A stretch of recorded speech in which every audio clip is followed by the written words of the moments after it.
Hey everybody, Phil Easy here. Today I want to show you how to do clones. Clones, he says? Yes. I'm going to take you through how I propagate or create more plants from existing plants. The two I'm picking on today are going to be blueberries and lavender. They happen to be growing really well. It's the spring. It's a good time for us to take some cuttings and root them, and this is how we'll be able to create more plants for free. So thanks for watching. Don't forget to hit the subscribe button, the notification bell, and smash the thumbs up. Thanks. Let's get going. So it's really simple. All you're going to need for this project is a pair of scissors, some soil. I put potting mix in and I've just filled up some containers here. I'm going to pre-moisten them. We're going to head into the garden and we're going to go after the lavender and the blueberries. Okay, so don't forget to pre-soak your soil you're going to be putting your cuttings into. You want to have a moist place for them to be received into. If you don't have your soil right next to where you're going to be doing your cuttings, drop them in water right away. And in like a yogurt container or some sort of container that you have a bit of water in the bottom, just to keep the stems moist. You don't want that to dry out. So we're going to start with the rosemary here. I've pre-soaked the soil, and ideally, I said rosemary, haha, I meant lavender. So we're going to start with the lavender here. I've pre-soaked the soil. Ideally, when you're taking rootings or cuttings of your lavender, you want to do it before it starts to flower. So when you're going to take your cutting, you want to go down the plant until you find the wooden part or the darker part. It's usually, that's going to be where the plant finished growing last year. That's where you're going to want to do your cut, is right above the wooden part where the fresh growth from this year is coming out. So there's the piece I've cut. Now, because this has a flower on top, I'm going to remove the top, also because you don't want to have it very long, because we're going to stick these in a tray and we're going to have some sort of a dome to keep the humidity levels up. So for our purposes, I'm going to cut it right here.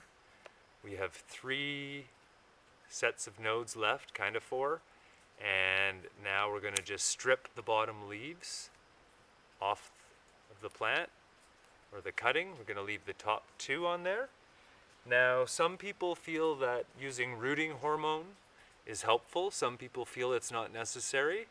I'm not certain, so I do happen to have some. I'm going to do both, with and without rooting hormone. I'll keep track of it and I'll give you updates on the results. But I happen to have some liquid rooting hormone. There's also a powdered version. I like both. You dip your cutting in after you've stripped it. Where you've stripped it is where those roots are going to start growing out of.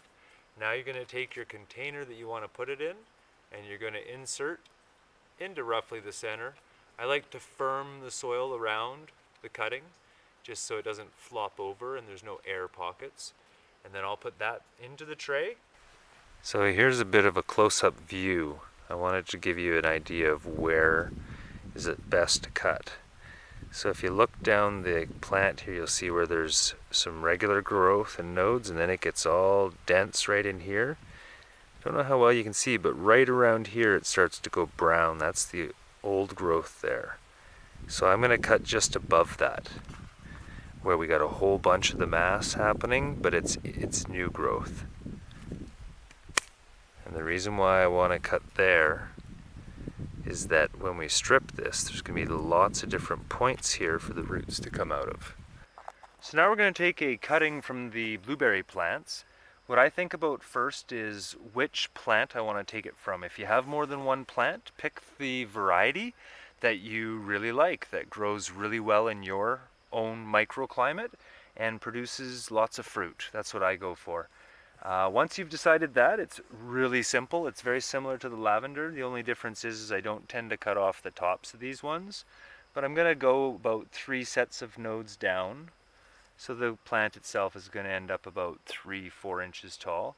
I'm going to cut it right below the leaf. The reason I do that is because then the wound that I open up here will be both on the bottom, and as I prune it, it's on the side as well. That's got a lot of potential for some roots to come out of. Okay, so again, we're just pulling the leaves off up to a certain height, a couple inches up. Pinch them instead of tearing them, as I learned from the last one. And then again, you have a choice of using a rooting hormone powder, gel, or not. I'm going to do both. I've heard both sides of the story, that sometimes it works, sometimes it doesn't. Insert into the center of your growing medium, and then I firm down the soil in the container, or the potting mix in the container, around the cutting itself. So now that we've got our cuttings into the container mix, we want to mist the leaves before we put a top on the actual container. Give them a light misting. The reason why we're misting the leaves is because there are no roots on the plants right now. The roots are one of the ways that the plant can take up the water. It has no way of taking up water right now.